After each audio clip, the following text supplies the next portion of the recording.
오늘 함께 보실 하나님 말씀 창세기 38장 우리 12절부터 18절까지 그리고 24절부터 27절까지 두 부분을 나누어서 봉독합니다. 전반부 제가 읽고요. 24절부터 다 같이 봉독하겠습니다. 얼마 후에 유다의 아내 수아의 딸이 죽은지라 유다가 위로를 받은 후에 그의 친구 아둘람 사람 하라와 함께 딥나로 올라가서 자기의 양털 깎는 자에게 이르렀더니 어떤 사람이 다말하게 말하되 내 시아버지가 자기의 양털을 깎으려고 딥나에 올라왔다 한지라. 그가 그 과부의 의복을 벗고 너울로 얼굴을 가리고 몸을 휩싸고 딥나 길 곁 에나임 문에 앉으니 이는 셀라가 장성함을 보았어도 자기를 그의 아내로 주지 않음으로 말미암음이라. 그가 얼굴을 가리었으므로 유다가 그를 보고 장녀로 여겨 유다가 이르되 내가 내 떼에서 염소 새끼를 주리라. 그가 이르되 당신이 그것을 줄 때까지 담보물을 주겠느냐? 유다가 이르되 무슨 담보물을 내게 주랴? 그가 이르되 당신의 도장과 그 끈과 당신의 손에 있는 지팡이로 하라. 유다가 그것들을 그에게 주고 그에게로 들어갔더니 그가 유다로 말미암아 임신하였더라. 우리 24절부터 함께 봉독합니다. 석 달쯤 후에 어떤 사람이 유다에게 일러 말하되 내 며느리 다말이 행음하였고 그 행음함으로 말미암아 임신하였느니라. 유다가 이르되 그를 끌어내어 불사르라.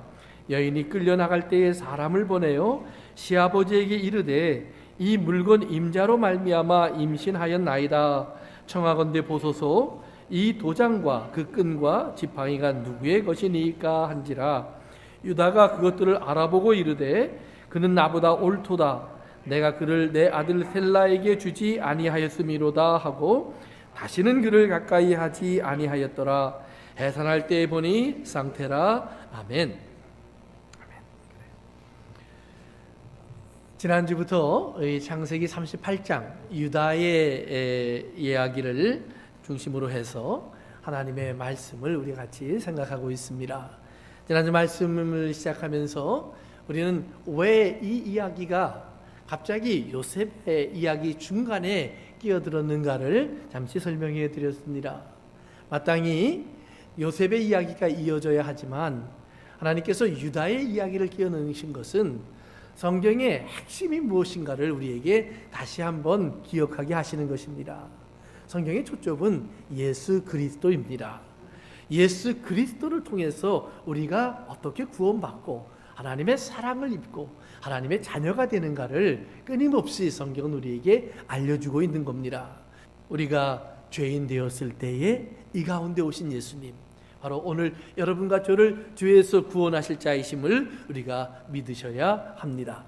우리가 성경을 통해서 우리가 요셉의 삶을 살펴보면서 어떻게 그 죄 속에 있음에도 불구하고 버림받은 요셉이 이제 이스라엘의 구원이 되는 과정을 보았고, 그 과정 속에서 우리는 오늘 죄 속에 던져진 우리의 인생을 구원하실 하나님의 역사를 보았습니다. 그래서 그 요셉의 모습 속에 숨겨져 있던 예수님이 사실은 유다라는 사람의 씨앗을 통해서 이 땅에 오도록 하나님의 예정이 되어 있는데, 그러면 어떻게 그 유다의 삶을 통해서 왔을까? 유다는 어떤 사람인가? 오늘 성경이 설명해 주고 있는 것입니다. 유다는 야곱의 12아들 중에 한. 우리는 유다가 태어나면서부터 오늘 창세기 38장의 사건이 일어나는 그 과정까지의 유다의 삶을 잠깐 돌아보면 그 이유를 하나 찾아볼 수 있습니다. 유다가 본 하나님의 사람들의 삶입니다. 유다는 삼촌 집에서 야곱이 종살이할 때 태어났습니다. 그 당시 야곱은 삼촌과 치열하게 서로 속고 속이면서 삼촌의 재산을 자기 것으로 만들려고 애를 쓰고 있을 때입니다. 4명의 어머니로 우리가 표현된 야곱의 집안, 그것은 제대로 하나가 될 수 없는 조건을 처음부터 갖고 있습니다. 시기와 질투로 휩싸여 있었습니다. 싸움과 다툼이 끊이지 않습니다. 레아와 라헬 사이에 그 알력이 얼마나 치열했는지 성경은 잘 기록해 놓고 있습니다. 그리고 그의 형제들의 사이에도 여러 가지 사건으로 인해서 갈등이 생깁니다. 유다는 요셉을 죽이려고 하는 형들과 힘을 모았고 마음을 모았습니다. 마지막에 자기가 마음을 바꾸어서 유다는 우리가 요셉을 죽이지 말고 차라리 종으로 팔아버리자. 그래서 유다는 요셉을 파는 일에 앞장선 사람이 됩니다. 결국 요셉은 팔려갔고, 그리고 형제들은 아버지를 속이고 이제 자기들의 삶을 정착해 가기 시작합니다. 거기까지가 유다가 오늘 창세기 38장에 나온 모든 일의 그 배경이 되는 것입니다. 그러면 유다가 그때까지 본 하나님의 모습은 어떤 하나님이고, 유다가 그때까지 알고 있었던 하나님의 사람들은 어떤 사람들입니까? 거기에는 조금도 하나님 사람다운 모습이 하나도 없습니다. 비록 자기의 아버지가 이삭, 아브라함으로 이어지는 그 믿음을 이어받은 사람이라고 말을 하고는 있지만, 그는 제대로 된 아버지의 신앙을 본 적이 없습니다.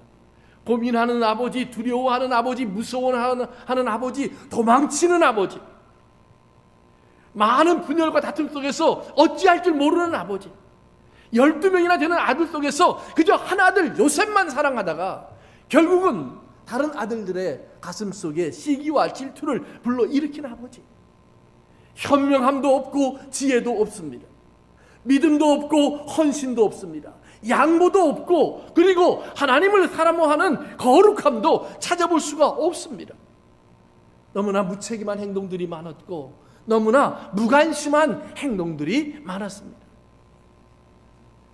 자기의 형제들도 예외는 아니었습니다. 결국 유다는 그의 형제들을 떠나기로 결정합니다. 유다가 떠나서 그가 찾아간 가나안 사람들이나 야곱과 야곱의 자녀들이 살고 있었던 자기의 집안이나 다를 바가 거의 없었습니다. 유다는 차이를 느끼지 못합니다. 사랑하는 성도 여러분, 오늘 제가 잠시 유다의 배경을 설명했지만 오늘 그 배경의 설명을 교회로 바꿔보십시오. 교회는 과연 어떠한가? 과연 하나님의 사람들은 과연 어떠한가? 이 땅의 사람들이 교회를 볼 때, 야, 참 교회는 거룩하고 아름답고 화목하고 하나님의 영광이 가득한 곳이구나. 오늘 우리가 찬양하는 것처럼 예수님의 보혈이 흐르고 넘치는 곳이구나. 그렇게 말을 하기에는 우리의 입술이 부끄러울 때가 한두 번이 아닙니다. 전도에 열심을 갖고 막 예수 믿자고 교회 가자고 우리가 외쳐보기도 하지만, 사실은 막상 데려다 놓으면 예수님 말씀하신 것처럼 너희가 유대인 한 명을 얻으려고 온 세상을 돌아다니면서 사람 한 명 데려오는데, 막상 데려와서 앉혀놓고 보면 배나 지옥의 자식이 되게 한다. 왜요? 오면 실망한다라는 말입니다. 오면 절망한다라는 말입니다. 여기에 하나님이 계시다고, 이런 하나님이 살아계신 하나님이라고, 그리고 돌아간다라는 말이에요. 제가 지금 보려고 생각하고 있는 영화 중에 Silence라는 영화가 있습니다. 아직 영화를 보지는 못했어요. 그렇지만 영화 스토리는 제가 알고 있습니다. 그 영화 스토리는 뭐냐면, 일본에 처음 기독교가 전파될 때에 일본을 선교하러 찾아갔던 두 선교사들의 이야기입니다. 그런데 그들이 막상 가서 보니까 일본의 그 서기 기독교를 박해하는 그 박해가 너무너무 심합니다. 사람을 죽이는데 그렇게 잔인하게 죽여요. 일본에 선교하던 분이, 제가 일본에 갔을 때 한번 설명을 해주는데, 바닷가에 기둥들을 세워놓고 거기에 기독교인들을 매달아 놨다고 합니다. 밀물이 들어오면 다 물에 잠겨 죽는 거예요. 이제 그들에게 남은 시간은 얼마 없습니다. 그들에게 마지막 선택을 줍니다. 예수를 안 믿겠다고 하면 풀어주는 겁니다. 물이 들어오기 시작하면 너무 늦습니다. 수많은 사람이 그렇게 죽어나갔습니다. 그 정도의 죽음은 약과였습니다. 얼마나 잔인하게, 얼마나 처절하게 짓밟혔는지 모릅니다. 그걸 보고 있던 선교사가 거기에서 하나님을 원망하기 시작합니다. 그리고 그렇게 죽어가는 사람들에게 말을 합니다. 차라리 하나님을 떠나십시오. 아무 소리 하지 않는 하나님, 아무 말도 하지 못하는 하나님 떠나십시오. 자기도 거기서 일본의 불교로 개종을 합니다. 그렇게 하나님은 침묵하고, 하나님의 침묵 속에 수많은 기독교인들이 죽어나간다는 내용의 영화입니다. 그 속에서 영화는 질문을 던집니다. 과연 하나님은 살아계시는가? 과연 하나님은 살아계시는가? 오늘 우리처럼 믿는 기독교를 보면서, 오늘 이 세상 눈에 보이는 우리 교회를 보면서, 오늘 내 주변에 있는 사람들이 전인법이라는 나를 보면서 과연 하나님은 살아계신다라고 말을 할까? 오늘 유다가 목도한 기독교의 모습이 그렇게 적나라하게 펼쳐 있습니다. 싸우고 다투고 시기하고 질투합니다. 원한이 가득 쌓여 있어서 칼을 뽑기를 주저하지 않습니다. 물질의 탐욕을 내어서 삼촌을 속이고 사촌들을 속여 자기의 재산을 늘려나갑니다. 형을 속이고 아버지를 속입니다. 팔고 팔아먹고 거짓말하고 입을 다 씻고 있습니다. 겉으로는 좋은 옷을 입고 함께 모여서는 할렐루야 찬양을 하고 가끔은 예배를 드리지만 그 안에 진짜 살아계신 하나님이 있는가 보이지 않습니다. 예레미야서에 보면 하나님께서 당시에 이스라엘 사람들을 향해서 하신 말씀이 있습니다. 너희의 악이 있는데 내가 그 악을 알려주마. 너희의 악이 무엇인 줄 아느냐? 너희 안에 하나님 나를 두려워함이 없는 것이니라. 하나님을 두려워하는 마음이 없는 사람들이 하나님의 사람이라는 이름을 가지고 가득 성전을 채우고 있다. 사랑하는 성도 여러분, 오늘 유다가 세상으로 발걸음을 옮긴 것은 어쩌면 우연이 아닐지도 모릅니다. 오늘 얼마나 많은 교회 성도들이 교회를 떠나기 시작했는지 모릅니다. 한국에 갔더니요, 제가 미국에서 들어보지 못한 말을 하나 들었습니다. 그것이 뭐냐면 가나안 성도입니다. 가나안 성도. 그래서 가나안, 약속의 땅. 그러니까 약속의 땅을 사모하는 사람들이구나 그랬는데, 그분이 그래요. 거꾸로 읽어보세요. 가나안을 거꾸로 읽어보세요. 시작. 안 나가. 교회를 안 나가는 성도들이 한국에 작게는 수십만 명에서 많게는 100만 명가량 될 거다. 어떤 사람들은 더 많을 거다. 그렇게 얘기를 해요. 왜요? 그들이 교회 안에서, 성도 안에서, 성도의 교제 안에서 하나님을 보지 못하고 있기 때문입니다. 사랑하는 성도 여러분, 예수님의 삶을 보면요, 사람들은 끊임없이 하나님의 살아계심을 노래하기 시작합니다. 왜요? 기사와 이적과 표적이 막 일어났어요. 예수님의 입에서 놀라운 말씀들이 쏟아졌어요. 그들이 말을 합니다. 하나님은 살아계시다. 그런데 예수님이 십자가를 질 때가 왔어요. 그리고 고난을 받기 시작해요. 죄인이 되었고 채찍에 맞고 조롱을 받고 십자가를 지고 가고 언덕에 올라가고 못 박히고 창에 찔려서 죽어가요. 그때 사람들이 얘기를 합니다. 너희의 하나님이 살아계시니? 너희의 하나님은 너를 도우시는 하나님이니? 너희의 하나님은 너를 사랑하시는 하나님이니? 너희 하나님은 정말 이걸 알고나 계시는 하나님이니? 사람들이 예수님을 조롱하는 것이 아니라 한 걸음 더 나가서 예수님의 아버지 하나님을 조롱하기 시작합니다. 그때 예수님이 그들에게 아무 소리 하지 않습니다. 그저 묵묵히 십자가를 질 뿐입니다. 십자가 위에서 고난 속에서 그가 하나님을 부르기 시작합니다. 몇 마디 하나님을 불렀습니다. 사람들이 얘기를 합니다. 하나님이 저를 도우시나 보자. 그리고 죽었습니다. 사람들이 예수님의 하나님도 죽으셨구나. 예수님을 무덤에 묻고 가버립니다. 그러나 무덤에 묻히기 전부터 예수님은 분명히 말을 합니다. 내가 무덤에 묻힐 거야. 사흘 동안. 하나, 둘, 셋. 완전한 숫자라는 말입니다. 사람들이 내가 죽었다라고 분명히 얘기할 거야. 난 더 이상 살지 않았다라고 얘기할 거야. 그런데 사흘 만에 내가 다시 부활할 거야.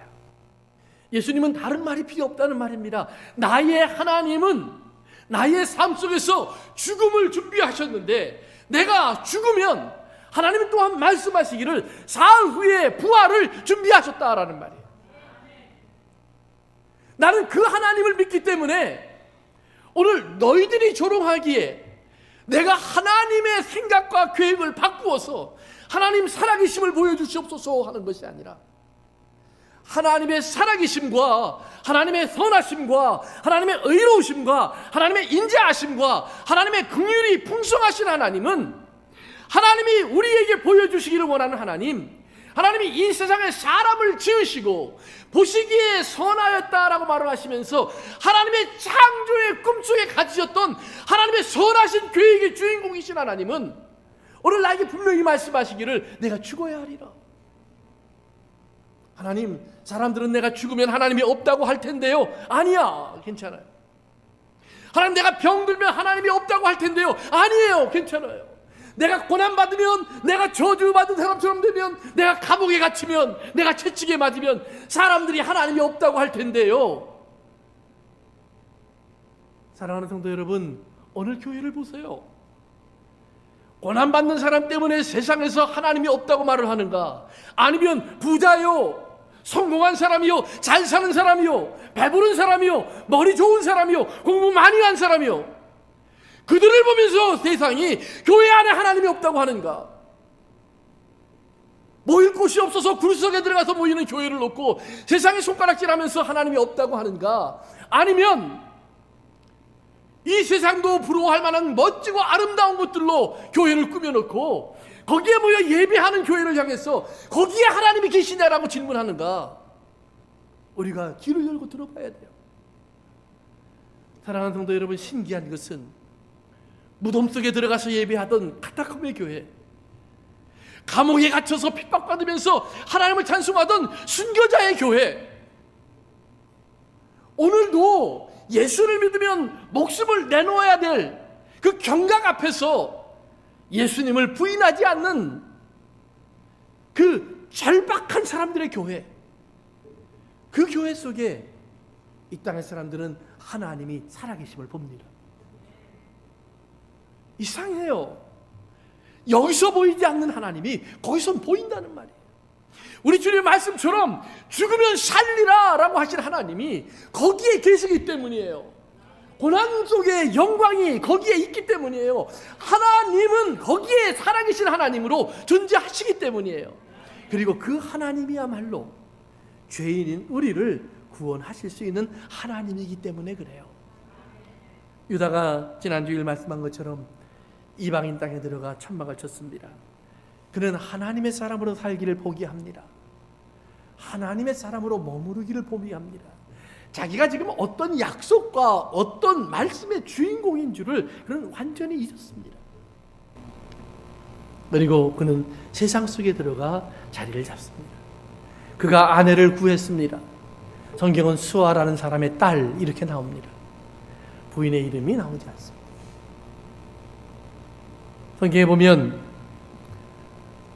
하나님의 사람이 되는 가장 중요한 이스라엘의 요건 중에 핵심이 뭐냐면 어머니가 누구냐라는 말입니다. 재미있죠? 아브라함에게도 부인이 사라 말고도 2명이나 더 있었습니다. 그러나 하갈이나 그들과 같은 사라가 아닌 여인의 자녀들은 이스라엘이라고 부르지 않습니다. 남편이 누구냐보다 더 중요한 것이 부인이 누구냐라는 말입니다. 오늘 여러분과 저의 삶 속에 우리가 진정 하나님의 자녀로 태어나려면 우리는 진짜 예수 그리스도의 신부된 교회 속에서 태어난다는 사실을 우리가 기억해야 합니다. 예수 그리스도의 교회인 그 참된 교회는 종종 이 땅이 볼 때에는 아이를 낳을 수 없는 여자처럼 보여지게 됩니다. 아부요, 버림받은 여자의 이야기로 성경은 채워져 갑니다. 잠시 후에 돌아오겠습니다. 수아라는 사람의 딸과 결혼을 합니다. 유다는. 그리고 자녀를 셋을 낳습니다. 엘, 오난, 셀라. 지난주에 말씀드린 것처럼 엘도 죽고 오난도 죽고 셀라만 살아납니다. 근데 그 엘과 오난이 죽을 때 성경은 이렇게 말을 합니다. 하나님 앞에 악함으로 그래요. 이 악하다는 말이 성경에 제일 먼저 등장하는 게 언제냐면 하나님이 동산 중앙에 에덴 동산을 만들 때 선과 악을 아는 나무의 실과를 만드셨어요. 열매를 맺는 나무를 지으셨어요. 그래서 우리가 보통 선악과 그러는데 그때 악이라는 말이 처음 나옵니다. 근데 사람들은 그 선과 악을 알게 하는 나무의 실과, 그 선악을 알게 하는 나무의 실과를 따먹었는데 선을 위해서 따먹는 것이 아니라 악을 위해서 따먹습니다. 그 다음부터 사람의 삶이 악해집니다. 그래서 엘에게는 그냥 악함으로 그랬어요. 근데 그 악함을 선지자들의 글에 보면 몇 가지 그 악의 이유를 설명하는데 가장 대표적인 게 뭐냐면 하나님을 버렸다 그래요. 너희가 생명의 근원인 나를 버렸구나. 사랑하는 성도 여러분, 오늘 여러분의 삶 속에서 어떤 위기나 아픔이나 도전 앞에 섰을 때 하나님을 끝까지 붙잡으시기를 바랍니다. 예수님이 마지막 하나님을 잡는 장면이 언제 나오냐면 십자가에서 나와요. 어떨 때요? 죽으시면서. 거기서 살아나오면서가 아니라 베드로처럼 물속에 빠지는데 예수님 잡아주면서 왜 의심하였느냐 믿음이 적은 자여, 그렇게 나오면서 아이고 하나님 살아계시네요, 이게 아니에요. 완전히 죽어버렸어요. 내가 원하는 것은 하나도 이루어지지 않았다라는 말이에요.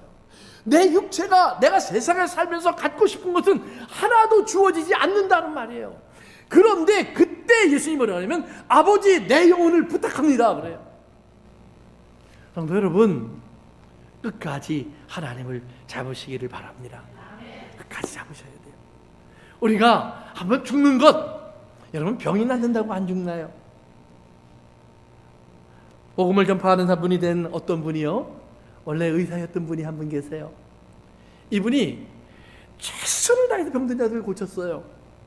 그런데 나중에 보니까 고쳐놓은 사람들이 다 다시 병들어 죽어요. 거기에서 이분이 인생이 과연 무엇일까 질문을 하다가 저기에서 건질 수 있는 분은 하나님밖에 없구나. 그래서 복음을 전하는 자로 자기의 인생을 바꿨어요. 뭐 의사를 다 그만두고 전도하라는 말은 아니에요. 의사를 하면서도 전도하시면 돼요. 그런데 우리가 궁극적인 게 뭐냐, 결국은 뭐냐, 우리의 삶 속에서 우리가 무언가를 얻으려고 하는 많은 것 중에 그것이 세상의 것이라면 그것은 결국은 얻지 못할 것들이다 하는 말이에요. 제가 어떤 설교를 듣는데 어떤 분이 부자를 이렇게 설명을 해요. 부자는 어떤 사람인 줄 아십니까? 그랬더니 결론이 뭐냐면 부자는 자기 돈도 아닌데 자기 돈인 줄 알고 눈을 뜨고 밤에 잠도 안 자고 돈을 지켜주는 사람이 부자래요. 맞아요, 틀려요? 어느 정도 맞아요. 뭐 우리나라 또 미국의 갑부들을 생각해 보세요. 물론 빌 게이츠 같은 사람은 대부분 자기 재산을 펀드에 내놓고 파운데이션을 만들어서 선한 일을 위해 씁니다. 그런 사람들은 괜찮아요.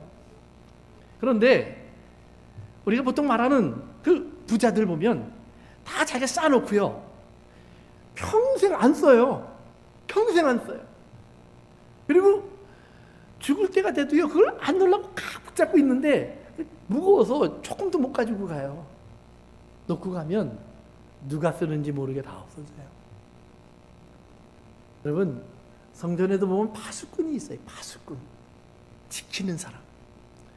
하나님의 전에서 하나님을 지키세요. 말씀을 지키세요. 하나님의 음성을 지키세요. 하나님이 주신 생명을 지키세요. 여기에서 내가 이게 욕심과 탐욕을 숨기느라고 그렇게 쓰지 마세요. 하나님께 이것은 열어놓고 씻어나가세요.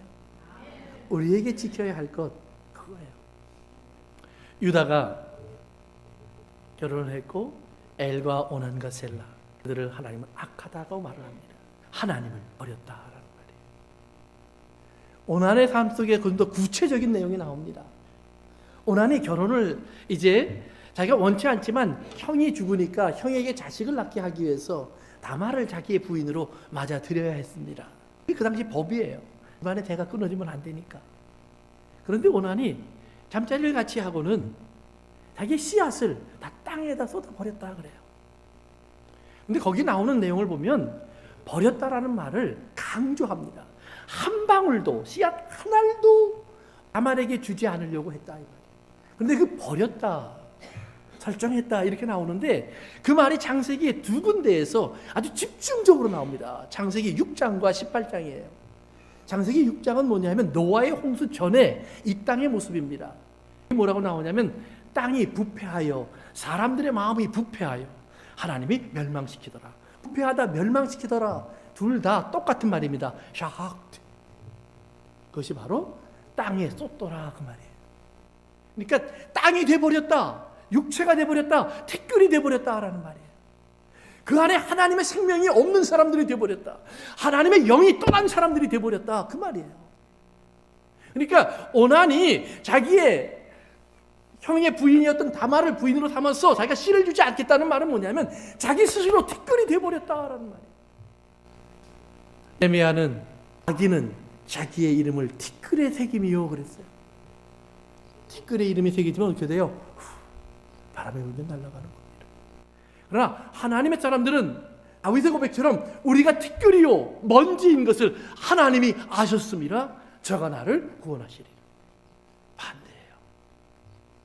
오늘 여러분의 삶에 하나님이 기억하는 귀한 이름이 되시길 주의 이름으로 축원합니다. 나는 씨앗을 주지 않겠다. 생명을 나누지 않겠다라는 말입니다. 땅이 부패하고 썩어집니다. 창세기 18장은 우리가 잘 아는 소돔과 고모라의 얘기입니다. 하나님이 소돔과 고모라 성을 찾아갑니다. 그 성의 죄악의 관영함을 보았습니다. 내가 저들을 멸망하리라. 그 멸망하리라. 그것이 바로 shocked. 땅에 쏟더라. 하나님의 말씀이 우리에게 들어왔으면 이 말씀이 새가 채워가면 안 돼요. 땅에 쏟아지듯 쏟아져 버리면 안 돼요. 성도 여러분, 심겨져야 돼요. 심겨져야 돼요. 하나님은 다말이라는 어떻게 보면 가장 천박한 땅을 준비하셨어요. 아니, 하나님이 선택한 것보다는 유다가 자기 생각대로 욕심대로 데려온 여자예요. 그래놓고 두 아들까지 죽으니까 하나님은 분명히 저들이 악함으로 죽였다 그랬는데 다말을 원망합니다. 그리고 다말을 집으로 쫓아보냅니다. 저는 과부의 옷을 입고 내 집에 들어가서 조용히, 조금 제가 심한 말입니다. 거기 나온 단어를 그대로 표현하면 처박혀 있어. 입도 뻥끗하지 말고 그 말입니다. 부끄러운 줄 알아 그 말입니다. 그게 과부라는 말이에요. 알람이란 말입니다. 자기의 죄를 보지 못합니다. 남에게 죄를 다 전가시킵니다. 아담부터 지금까지 세상은 그렇게 우리를 대합니다.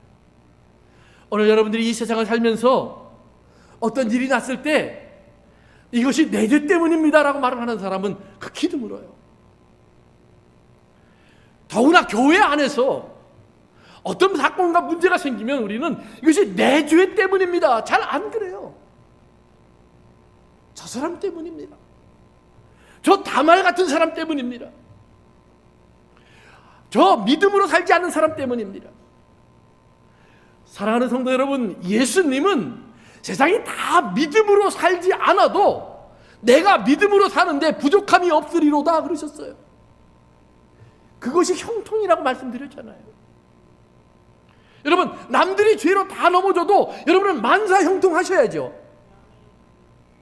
성도 여러분, 유다는 자기의 죄를 보지 못하고 자기가 하나님이 하지 말라는 결혼을 한 것을 생각하지 못하고 자기가 하나님이 막고 있는 이방인과의 혼인을 주장하여서 자기 아들들을 결혼시킨 것은 기억하지 못하고 자기의 삶에서 저들이 보고 들을 수 있는 것은 다 이방인들의 모습밖에 없는 것을 저는 기억하지 못하고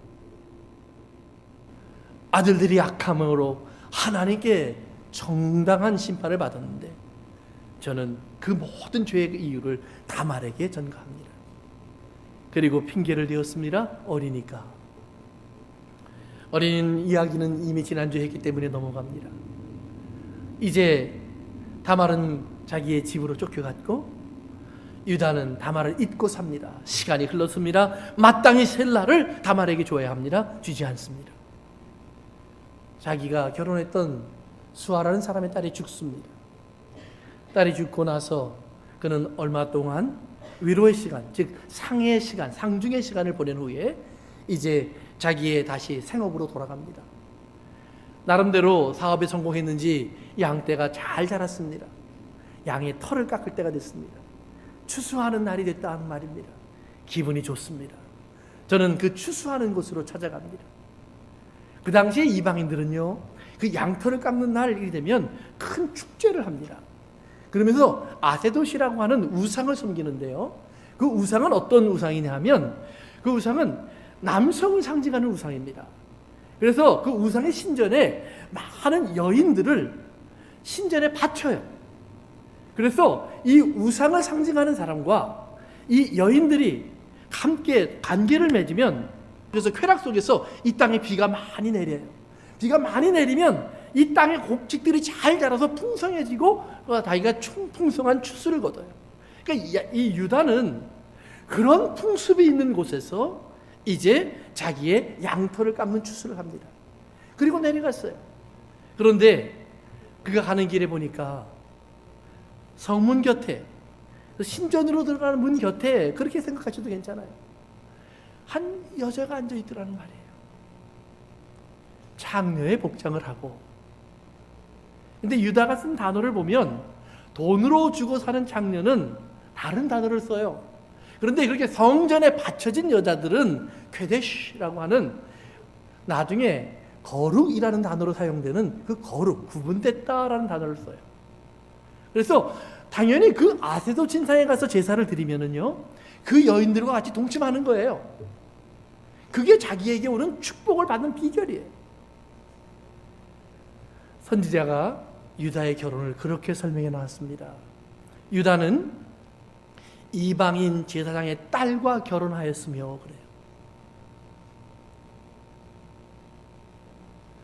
바로 털을 깎는 날 유다가 한 창녀와 동침했다라고 성경은 기록하고 있는데, 바로 그것이 그 우상을 섬기는 신전에 있던 여자와 동침을 했다라는 말이에요. 유다는 하나님을 떠났을 뿐만 아니라 우상을 섬기는 사람이 되었다라는 말입니다. 쾌락을 쫓는 자가 되었습니다. 향락을 쫓는 자가 되었습니다. 물질을 따라가는 자가 되었습니다. 그러니까 앞에 앉아있는 그 여자가 창녀로 보입니다. 하나님의 복을 약속해주고 그들로부터 육체적인 쾌락을 취하지 않을까, 육체적인 유익을 달라고 하지 않을까. 우리가 그리스도와 복음을 위하여 하나님께 드리고 헌신한 것들은 하나님께서 이 땅에서는 100배를 주고 하늘에서도 하늘의 상을 잃어버리지 아니하리라, 이런 말씀이 있어요. 너희가 심은 것에 100배, 60배, 30배의 결실을 얻으리라. 무엇을 심든지 그대로 거두리라. 우리는 가끔 이런 단어들을 들으면 우리는 괜히 이것이 내가 헌금하면, 물질로 섬기면 내게 100배로 1000배로 돌아오지 않을까, 그런 착각을 합니다. 주라, 그리하면 나는 대박에다 되어서 흐르고 넘치게 해서 내게 부어주리라. 우리는 모든 것이 다 돈으로 보입니다. 물질로 보입니다. 세상의 성공으로 보입니다. 그런데 주라에 가장 많은 것을 준 사람은 예수님이에요. 죽어났더니 그는 십자가를 져요. 십자가를 지고 죽고 나니까 부활해요. 예수님이 돌아가시기 직전에 한 여자가 300데나리온 1년치 월급으로 겨우 살 수 있는 비싼 향유를 가져와서 예수님께 부었어요. 사람들이 말을 했습니다. 특별히 제자들이, 저것을 낭비하느냐, 저것을 팔아 가난한 사람에게 주면 얼마나 많은 사람을 도울 수 있을까. 근데 그 다음에 이런 말이 나와요. 저는 도적이라 그 돈을 가져가고 싶어서 그렇게 했다.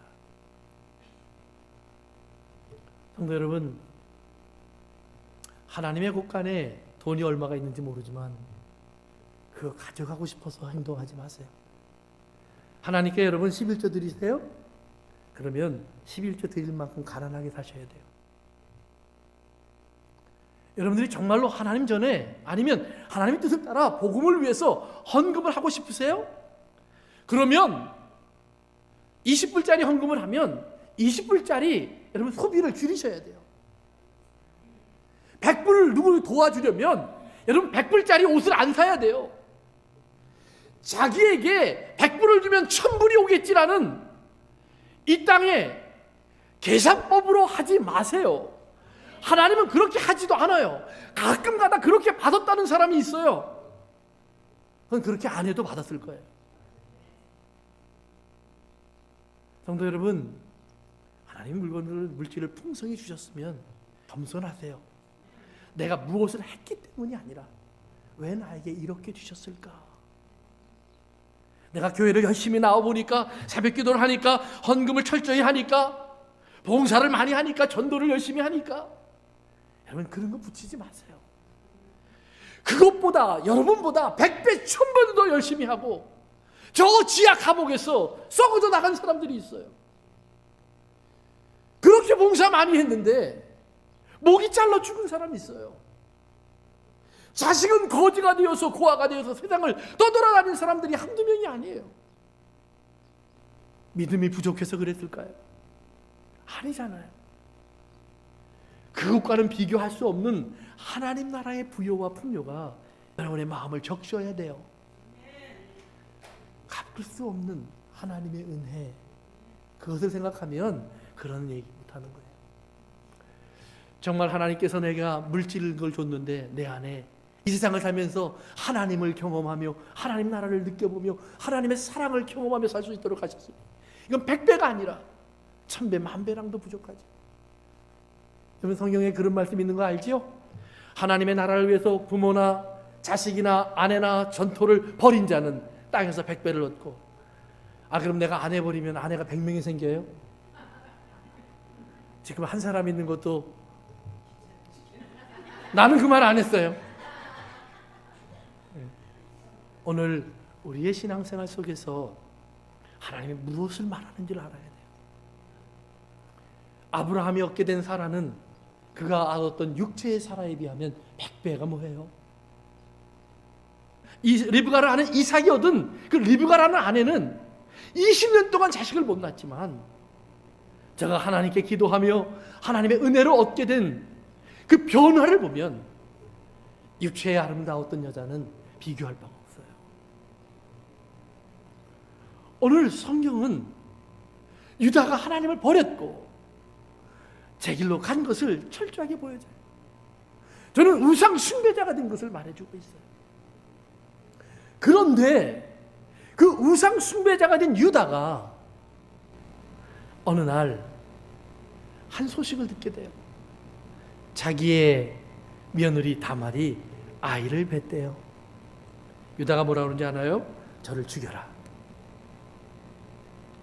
불에 태워 죽여라. 자기가 죄가 많아서 그런지요, 죄인을 향한 그의 말은 얼마나 단호한지 몰라요.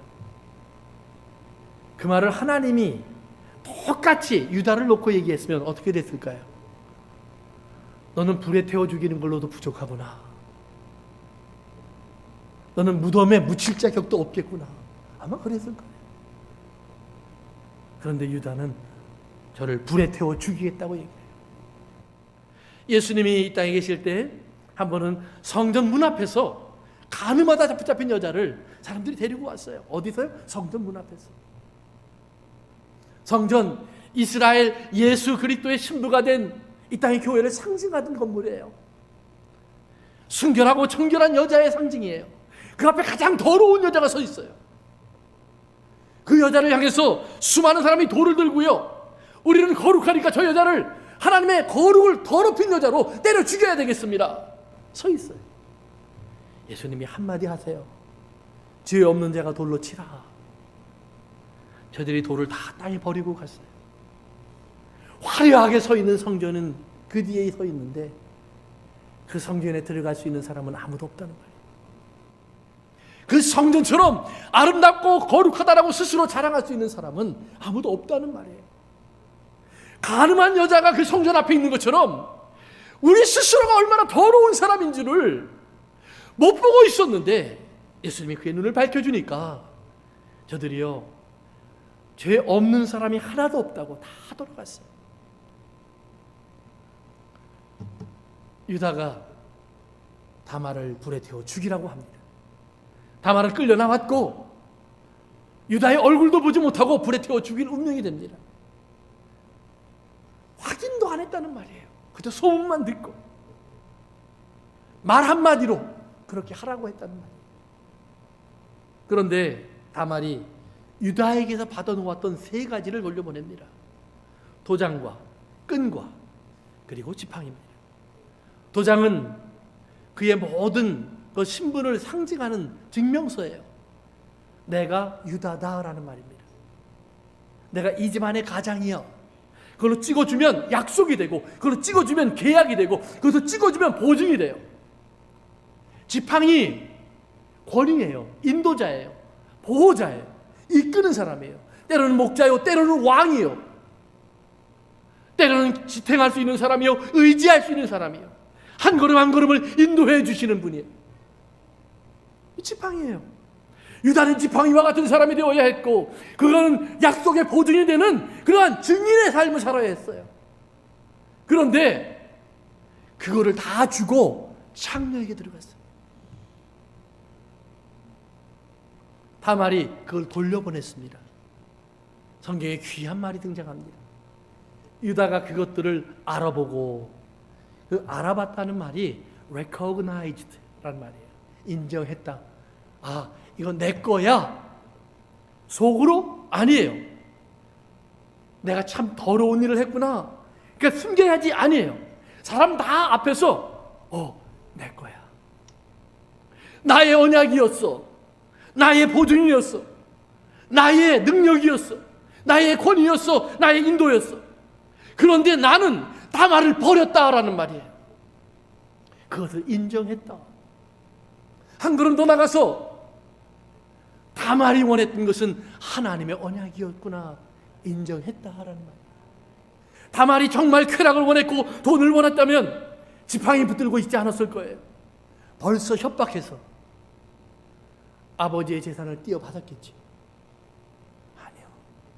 저가 원하는 건 오직 하나, 자기 뱃속에 있는 하나의 씨앗뿐이었어요. 사랑하는 성도 여러분, 하나님께서 오늘 우리를 찾아 이 땅에 오시는 것은 바로 장녀로 취급받는 이 땅에 오시는 겁니다. 장녀의 자식이라고 손가락질 받는 예수 그리스도가 되어서 오시는 것입니다. 예수님이 이 땅에 태어나면서부터 예수님을 따라다녔던 칭호가 있어요. 요한복음에서 제가 몇 번 말씀드렸죠. 음란한 자식이라는 소문입니다. 음란한 자식. 왜요? 알 사람은 다 알아요. 저가 요셉의 아들이 아니라는 사실.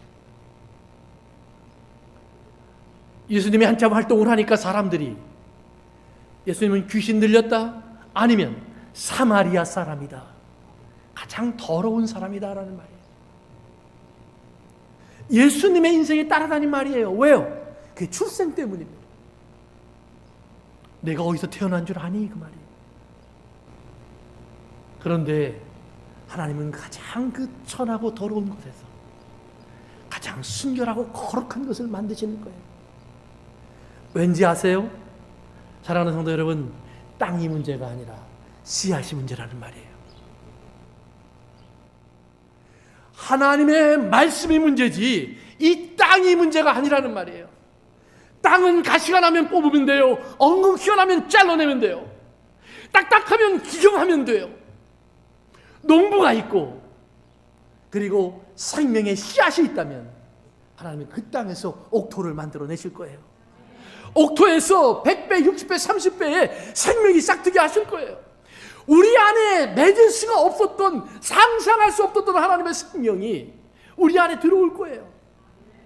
어떤 사람에게, 과부가 된 사람에게, 버림받은 사람에게, 창녀처럼 보일 수밖에 없었던 사람에게, 천하니 천한 사람, 버림받은 사람.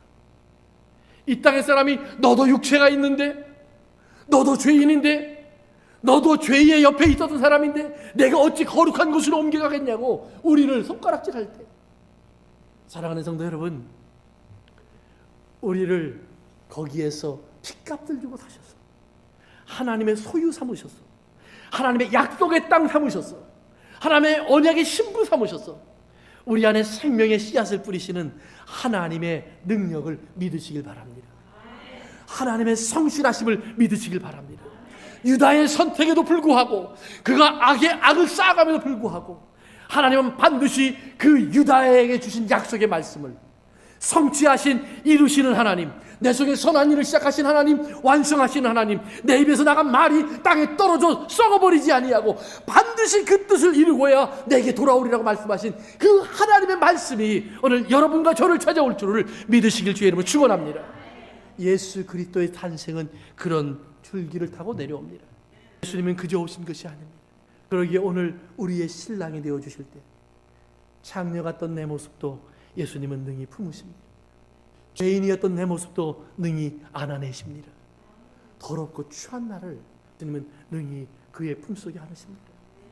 그 화려한 성전, 예루살렘 성전, 율법으로 막혀있던 성전에는 들어가지 못하고 돌에 맞아 죽어야 될 여인의 운명이지만 예수님을 만나니 너에게 나도 너를 정죄하지 않는다. 의의 길로 갈 수 있는 문이 열린 줄로 믿습니다. 오늘 우리의 인생 속에 예수 그리스도의 생명이 이렇게 찾아옴을 기뻐하고 그 생명을 붙잡고 이제 우리의 삶 속에서, 사랑하는 성도 여러분, 유다가 본 교회가 아니라 하나님이 기다리셨던 교회가, 예수 그리스도의 형상이 조금씩 매일같이 만들어지는 우리가 될 수 있기를 간절히 바랍니다. 기도합니다.